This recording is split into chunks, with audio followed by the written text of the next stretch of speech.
quiero compartir con ustedes lo que ya hemos estado hablando en otras oportunidades, porque el libro de Nehemías es bastante grande, bastante amplio y tiene mucha información. Eso es lo que hemos estado hablando, el libro de Nehemías. Nehemías, un hombre que trabajaba para un rey llamado el rey Artajerjes, un rey soberano en un imperio llamado el imperio persa, en lo que hoy día pudiera ser Irán, Irak, en esa zona. Un imperio que atravesaba y cubría grandes terrenos, espacios del globo terráqueo incluso. Y sin embargo, esos eran un rey que tenía al mando todo eso. Nehemías trabajaba para ese rey. Nehemías era lo que le llamaríamos hoy día un oficial del CIA. Él era un hombre de la seguridad de aquel rey. El rey no era judío, Nehemías era judío. Pero Dios de alguna forma u otra pone a los judíos, a su pueblo, ahora a nosotros, y a los judíos continúa bendiciéndolos, porque las promesas de Dios no son mentiras, no son falsas. Así que el día de hoy lo que tenemos que estudiar, aprender, escuchar, en cuanto al sermón se refiere, es el hecho de que Nehemías se propone levantar esta gran muralla, inmensa muralla alrededor de la ciudad de Jerusalén. Esa muralla estaba destruida, como ustedes saben, estaba destruida en pedazos, en ruinas. Las puertas estaban quemadas por años, incluso se calcula 140 y tantos años estuvieron destruidas. Y de a poco iba un grupo de judíos a levantarla, pero se volvían a caer o venían otros de otros lugares y la destruían. El asunto es que nunca podían levantar la muralla. Pero llegamos al capítulo 3 de Nehemías y aquí es donde nos encontramos algo sorprendente. Porque el capítulo 3 de Nehemías habla de los nombres de las personas que levantaron la muralla. Y dice que una persona levantó esta área, la otra persona levantó la otra, y la otra levantó la otra, y se va todo el capítulo explicando de quién levantó la muralla. Hace años atrás, nuestra iglesia, la cual usted en este momento está presente, no se llamaba Fiuco y Varina Baptist en español. Hace años atrás, nuestra iglesia se llamaba Iglesia Nueva Vida. El cometido que tenía nuestra iglesia era precisamente restaurar las familias. Eso era el cometido. Se llamaba Nueva Vida, no importa, pero quería restaurar las familias, y ese era el propósito. ¿Cómo se puede restaurar una familia? Hablándole al hombre y a la mujer, determinando de que el hombre es el jefe del hogar, implicando de que la mujer es la ayuda idónea, perfecta, que él necesita. Que Dios, cuando miró al hombre y miró a la mujer, dijo: este hombre está solo, necesito crearle algo que le ayude. Muchos hombres pensamos de que la mujer es una adición, pero no, la mujer no fue una adición. La mujer fue un complemento, una necesidad que tenía el hombre. Por eso que las palabras de Dios fueron: el hombre está solo, no conviene que esté solo, le vamos a hacer ayuda idónea, lo cual la palabra idónea tiene 6 conceptos: perfección, gracia, completud. Todo lo que él necesitaba lo encontró. Así que el nombre que yo le di, o lo puse como lema, fue restaurando las familias. Y hasta el día de hoy el Señor nos utiliza en eso, en restaurar las familias. Pero el tema de hoy no es de la familia, sino que el tema de hoy es restaurar también, pero otra cosa, era restaurar la muralla de Jerusalén. La muralla de Jerusalén era la que tenía que ser restaurada. Nos encontramos con aquella foto que ustedes ven ahí, donde muestra las puertas que fueron arregladas por Nehemías y su gente. Por eso puse ahí la familia restaurando los muros de Jerusalén. La distancia lineal, como ustedes pueden verlo, O sea, desde un punto de empezar la muralla hasta terminar la muralla completa, era equivalente a 2.5 millas de largo. ¿Dónde usted ha visto una muralla que mida tan largo? Por supuesto, la muralla de la China, que es una inmensa muralla, la muralla que hizo Alemania. Pero esta muralla allá en Jerusalén, cubriendo la ciudad completa, distancia lineal, 2.5 millas, que la gente iba a tener que levantar, y en ese tiempo no habían bulldozers, no había herramientas, tenían que llevarlo a carga, tenían que inventarse la forma de mover las inmensas piedras, que estando allá en Israel pude ver la base de aquella muralla con inmensas piedras en Jerusalén. El área de trabajo era de 220 acres. No era una labor sencilla, era una labor muy extremadamente difícil. En Nehemías capítulo 3, versículo 1, dice: entonces se levantó el sumo sacerdote, Eliasib, con sus hermanos, los sacerdotes, y edificaron la puerta de las ovejas. Yo quiero que tomen en cuenta algo. ¿Cuál era el lema que tenía esta iglesia y que tiene todavía el lema hoy?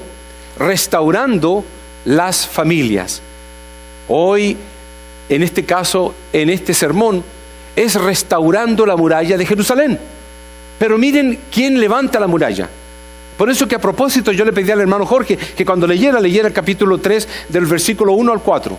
Porque comenzó a mencionar las familias que iban levantando. Y después de este levantó ese. Y después de este al lado iba levantando el otro. Y después de esos el otro. Y continuó avanzando y avanzando de tal forma que iba hablando y que iba nombrando las personas que iban edificando la muralla.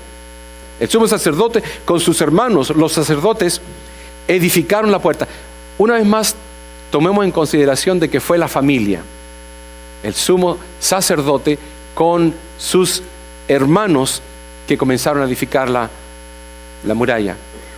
Pero también tenemos el versículo donde dice que junto a ellos restauró Salum, hijo de Aloes, gobernador de la mitad de la región de Jerusalén, él con sus hijas. Lo único que vemos es que las familias estaban restaurando el muro de Jerusalén. Son las familias las que restauran el muro de Jerusalén. No fueron profesionales. Primero vimos anteriormente, en el versículo anterior, que vimos que el sumo sacerdote, el que tenía que estar en la iglesia, el que se pasaba toda su vida, toda su vida, no como ahora. Hoy tenemos los pastores que son bivocacionales. Uno trabaja en la iglesia, pero trabaja en algo fuera. Pero en ese tiempo los sumos sacerdotes eran solamente para estudio de la Torá, la palabra de Dios. Y aquellos hombres no sabían nada, no sabían levantar un ladrillo, no sabían absolutamente nada, pero de la Biblia sabían mucho. Y sin embargo, el primero que encontramos en Nehemías capítulo 3, versículo 1, dice: se levantó el sumo sacerdote juntamente con los otros sacerdotes, sus hermanos, a comenzar a levantar la ciudad, a poner los bloques, a poner los ladrillos, a afirmar los muros o las barandas, a levantar las puertas. Y como les mencioné, el siguiente también, ¿a quién encontramos? Al gobernador, el que se sentaba allá en el buró donde tenía que dar la información acerca de Israel. Pero dice el gobernador, juntamente con ¿quiénes? Sus hijas. Déjeme decirle algo. La Biblia, cuando habla de mujeres, es extrañamente la mujer mencionada en la Biblia. Incluso cuando se mencionan los hombres que son alimentados, la Biblia dice: los hombres fueron, o hubieron 5,000 hombres o 5,000 personas, y se refiere solamente a los hombres, no cuenta ni a las mujeres ni a los niños. A través de toda la Biblia vemos muy pocas veces que se mencionan las mujeres. Sin embargo, en este versículo en particular, en este capítulo, se menciona de que el gobernador con sus hijas se pusieron a levantar la muralla, a restaurar la muralla. La palabra restaurar aparece en la Biblia 60 veces. La palabra restaurar 35 veces aparece solamente en el capítulo 3. Y encontramos otras palabras como por ejemplo reparar, levantar y edificar. Así que el concepto del capítulo 3 de Nehemías es restaurar las murallas. ¿Quién las restauró?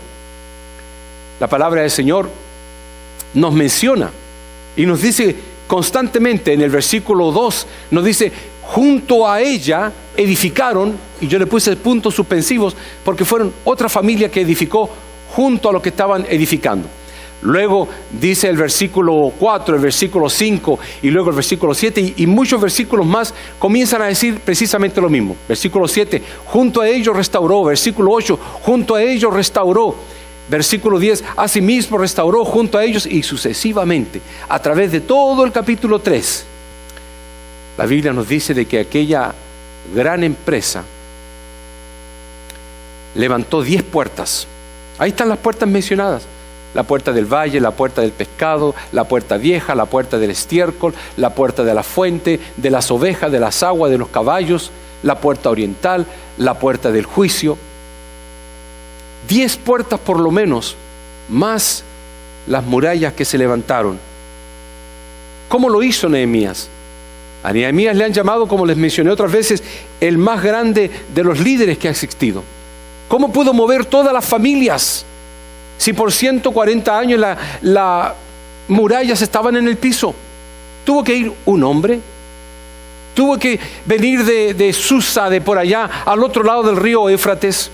Tuvo que venir de por allá de lo que es hoy día Irak, atravesar todo y llegar hasta Jerusalén con esas maderas, con algunos trabajadores.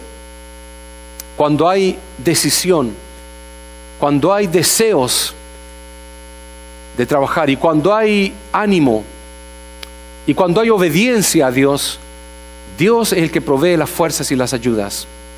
Él es el que da las energías al cansado, dice la palabra del Señor. La palabra del Señor nos habla acerca de esta hermosa muralla que se levantó. Al llamarle la gran empresa, tenemos que reconocer de que Nehemías tuvo que promover una visión a los hermanos. Tuvo que motivarlos. Tuvo que reclutar gente. Y la gente que reclutó no fue la que él trajo de Irán o de Irak, sino que fue la gente que estaba ahí, que había visto la muralla por tantos años destruida. Pero sin embargo los motivó de tal forma para que ellos pudieran comenzar a trabajar. Tuvo que asignar trabajos a cada uno de ellos y tuvo que proveer ánimo y apoyo. La palabra del Señor dice en el versículo 18 del capítulo 2, entonces les declaré cómo la mano de mi Dios había sido buena sobre mí, y asimismo las palabras que el rey me había dicho, y dijeron, ¿qué dijeron ellos? Levantémonos y edifiquemos. Levantemos y edifiquemos. Tanto fue el ánimo de aquella gente, hermanos, que se propuso levantar aquella muralla por años en el piso, que se propuso utilizar las hijas, las mujeres que trabajaban ahí incluso para poder levantarla. Tanto fue el ánimo que 2.5 millas de distancia, 220 acres de trabajo se terminaron, dice Nehemías 6:15. Fue terminado pues el muro el 25 del mes de Elul, en 52 días. En 52 días. Mire qué poco tiempo. ¿Por qué? El levantémonos y edifiquémonos demuestra, hermanos, actitud. Demuestra ese deseo de trabajar. Demuestra decisión. Demuestra disponibilidad. Y demuestra que cedían incluso sus propias propiedades. Preferirían trabajar en la muralla antes de trabajar en sus propios asuntos. Dejaron intereses personales a un lado. Se unieron a una causa común. Y en medio de muchas adversidades, y contradicciones y contratiempos y gente que más adelante vamos a ver que vino contra ellos. Y sin embargo la muralla fue terminada sencillamente en 51, 52 días. ¿Por qué? Todo esto demuestra una sola cosa. Demuestra unidad. Donde hay unidad, hay fuerza. En la unidad está la fuerza. En la unión está la fuerza. No importa si era el sumo sacerdote, con sus hermanos los sacerdotes, se quitaron sus ropas de sacerdocio y se pusieron las ropas para trabajar en la mezcla y llevar las piedras. No importa si eran mujeres, tomaron las palas, tomaron las herramientas y fueron a construir, porque había, ¿qué cosa? Había unidad. Siempre recuerdo el hecho, y lo vuelvo a repetir, porque vale la pena, de que el Espíritu de Dios bajó en el día de Pentecostés. No porque habían 120 personas, sino que porque los 120 estaban unánimes, implicando estaban en una sola mente, en un solo corazón. Hermano, cuando yo he estado en una sola mente y en un solo corazón con mi esposa, las cosas se llevan a cabo, las cosas funcionan bien. Algo funciona en la casa mejor que otras veces. Nuestro hogar se encamina, restaurando las familias. ¿Cómo se van a restaurar las familias? Habiendo unidad, habiendo unanimidad. Mis hijos jamás se acostumbraron a comer uno en su cuarto y el otro mirando tele y el otro leyendo una revista, o la otra en su cuarto con sus audífonos, o el otro jugando maquinitas. Nunca se acostumbraron mis hijos así. Vengan a comer a la mesa, siéntense con nosotros. Nos tomábamos de las manos y todavía lo hacemos. Con nuestro hijo ya casi con 18 años, nuestra hija 28 y aún Priscila. Y cuando vengan ellos con sus esposos o los que ya tienen novios, las tomamos de la mano también. Es una motivación que se ha llevado desde el principio, unidad. Y cuando esta gente, Nehemías, habiendo tenido una muralla de 100 y tantos años en el piso, es porque no había unidad. Pero sí había tristeza, sí habían problemas, sí había conmiseración, sí había llanto, sí había lástima. ¿Por qué? Porque no había unidad. Pero cuando comenzó la unidad, lo cual un hombre trajo llamado Nehemías, y les dio un propósito de vida, un propósito de servicio, se unieron. Por eso que la palabra del Señor dice que el hombre es cabeza del hogar. Y si el hombre no es cabeza, es cola y no sabe dónde está, ¿quién va a llevar? La mujer va a tener que tomar entonces el trabajo bíblico del hombre.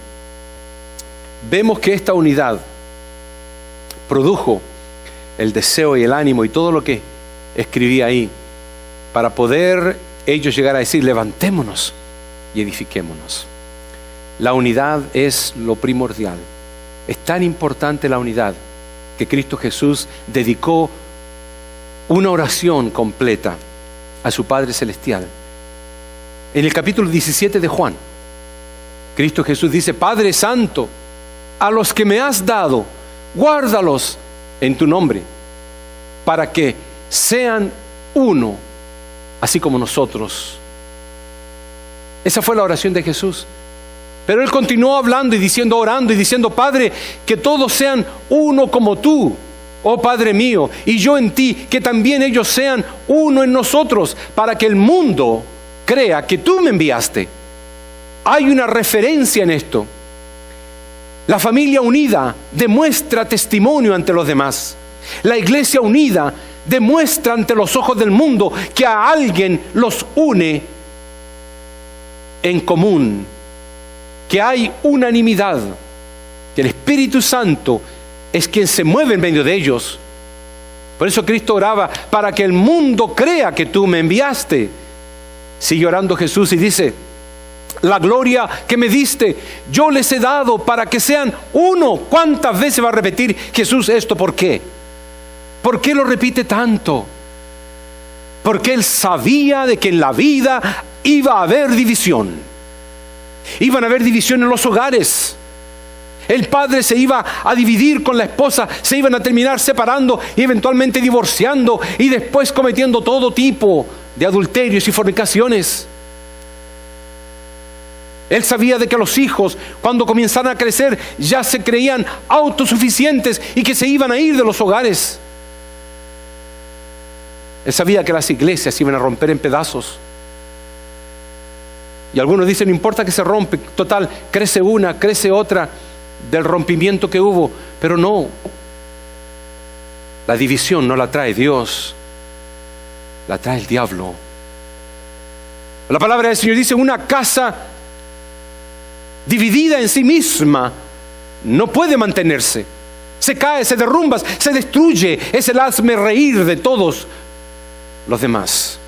Cristo Jesús continúa su oración, así como nosotros somos uno, dice, que ellos sean uno.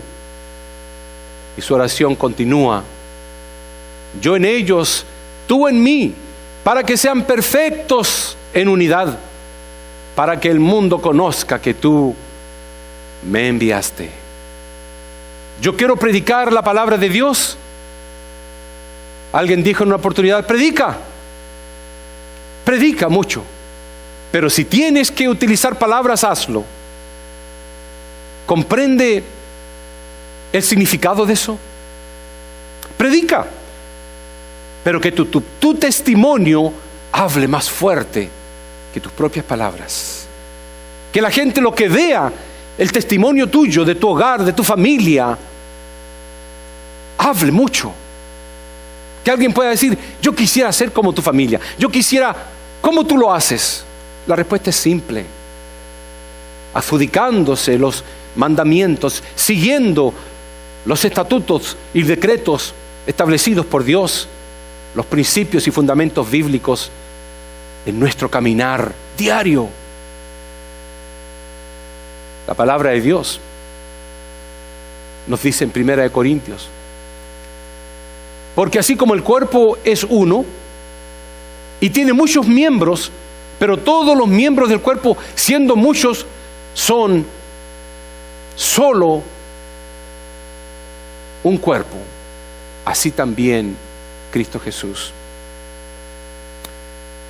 Esa es la oración de Jesús. Eso es lo que explicaba Pablo. Que la iglesia sea como un cuerpo. Esta mano no se va por sí sola, no se va arrancando para allá, a no ser que trabaje en la familia Adams. No, esa mano pertenece a este cuerpo. De repente los pies no caminan solo porque se guían por la cabeza.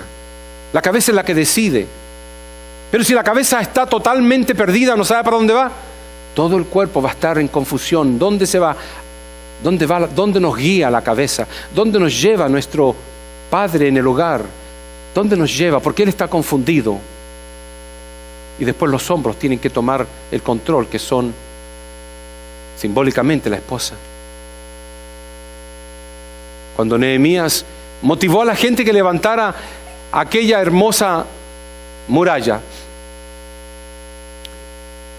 lamentablemente hubieron algunos, como dice el versículo de Nehemías 3:5, e inmediato a ellos restauraron los tecoitas, pero sus grandes no prestaron para ayudar a la obra de su Señor. Pero sus grandes no se prestaron. ¿Por qué? Se creían superiores. Su posición, su alcurnia, su estado social los hacía sentirse superiores. Por eso que la palabra de Dios nos dice, el que se ensalza será humillado, y el que se humilla será ensalzado. Así que, hermanos, si el que se humilla será ensalzado, yo quiero humillarme ante Dios. Y humillarse no significa de que uno tiene que andar arrastrando por el piso comiendo basura. No. La humildad no tiene nada que ver con la pobreza. Uno puede tener un corazón totalmente humilde y andar manejando un Mercedes-Benz. ¿Ustedes creen de que Abraham era pobre? Era el hombre más rico de la región, pero un hombre humilde, un hombre obediente, sincero, confiando en Dios siempre. Incluso su fe fue contada por justicia, hasta el punto de que se entiende de que la justicia de Abraham lo salvó, como si hubiera aceptado a Cristo. Y Cristo ni siquiera existía en ese tiempo. El que no es conmigo, contra mí es. Si no quisieron levantar la muralla, pues estuvieron contra Dios. Así de simple. El que no es conmigo, contra mí es. Y el que conmigo no recoge, desparrama. Dios ve las cosas blanco y negro. Él se da cuenta de todo. Somos nosotros los que nos confundimos. La palabra del Señor nos dice en ese versículo que tenemos aquí: muchos me dirán en aquel día, Señor, Señor, ¿no profetizamos en tu nombre y en tu nombre echamos hasta fuera demonios? Y en tu nombre hicimos muchos milagros. En otra parte de las Escrituras dice, incluso hablamos en lenguas. La palabra del Señor dice, entonces les declararé, nunca os conocí. No gastes tu saliva, nunca te conocí. Pero estuve ahí, Señor, estuve practicando, estuve danzando, estuve cantando, nunca te conocí. Tu corazón estaba lejos de mí. Se puede levantar la muralla, hermanos, cuando hay unidad. Dios hace lo imposible, pero Él espera de nosotros lo que podamos hacer, lo posible. Y la palabra, para terminar, dice, porque no nos ha dado Dios espíritu de cobardía, sino de poder, de amor y de dominio propio. Uno de los versículos de la palabra de Dios que dice de que los cobardes no entrarán al reino de los cielos. Sorprendente, cuando lo he leído me sorprendo de que los cobardes ¿qué tiene que ver los cobardes con aceptar o no aceptar a Cristo? Mucho. Solamente los cobardes se arrancan. Solamente los cobardes se esconden. La palabra de Dios nos dice, no nos ha dado Dios un espíritu de cobardía, sino de amor para unidad, de poder y de dominio propio, para decidir por la unidad. Porque Dios va a hacer el resto. No importa si la muralla mide 2.5 millas de largo, no importa si los acres sean de 220 acres que tenían que trabajar. En 52 días se terminó, porque aún hasta las damas sintieron la necesidad de levantar para adelantarle en qué termina todo esto, porque el estudio de Nehemías sigue. Cuando los alrededores vieron de que ellos pusieron el último cerrojo, cuando las otras naciones vieron de que los famosos hebreos pusieron el último cerrojo de la muralla, y estaba toda levantada con sus puertas armadas, la Biblia dice, tuvieron miedo.